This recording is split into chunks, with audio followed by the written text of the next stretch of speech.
কোনো কিছু জিজ্ঞাসা করার আর ভাষা নেই। তখন বললো, তুমি আছো মন্দিরে? হ্যাঁ, আমার বাবা তো শ্বশুর বাড়িতে গেছে, তা আমাকে রেখে গেছে মানে সেবা যত্ন করার জন্য। আপনারা আসুন, আসন গ্রহণ করুন, আপনাদের সেবা আমি করাবো। ওনারা আসলেন, আসন দিলেন বৈষ্ণবের বিশ্রাম করার জন্য। এইবার ওনাদের বসতে দিয়ে ঘরে গিয়ে দেখে একটা খাবারের পোলাও নেই, কিছুই নেই। তখন বলছে, আমি এখন কি করব? আমি এই বৈষ্ণব সেবা দেবো কি দিই? তাহলে তো আমি সেবা না দিতে পারি, তাহলে আমার বাবার অকল্যাণ হবে। তাহলে আমি এখন কি করি? তাই বলছে, প্রভু আপনি একটু বসুন, আমি আসি।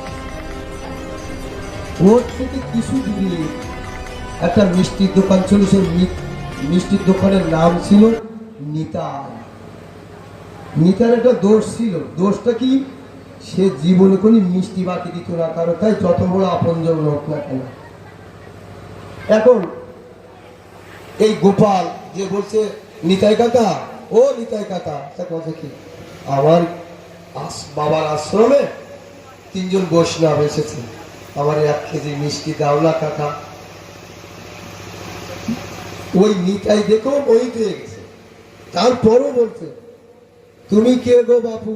বলে, কেন, আমি শঙ্কর ব্রহ্মচারীর ছেলে।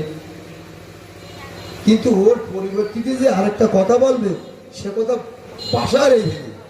তা বলছে, আমি তো বাবা মিষ্টি বাকি দেই না, কারণ টাকা দাও মিষ্টি দাও। তখন গোপাল পড়ে গেল বিপদে। টাকা না দিলেই তো ওই নিতাই কাকা মিষ্টি দেবে না। তাহলে আমি এখন কি করি? বৈষ্ণবরা যদি ফিরে যায় আমার বাবার অমঙ্গল হবে, এখন আমি কি করি? তখন বলছে, কাকা এক কাজ করো, আমার এই ডায়নাতের বালাটা তোমার খুলে দিয়ে যাচ্ছি।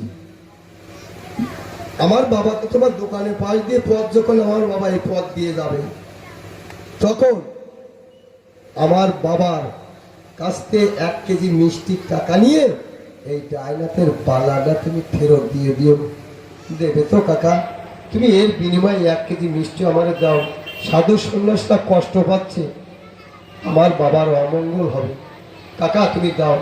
তখন নিতাই কি করেছে, ওই ডায়নাতের বালাটা ক্যাশ বাক্সের ভিতরে রেখে দিয়ে 1 কেজি মিষ্টি দিয়েছে। সাধু সন্ন্যাসদের সেবা চলছে।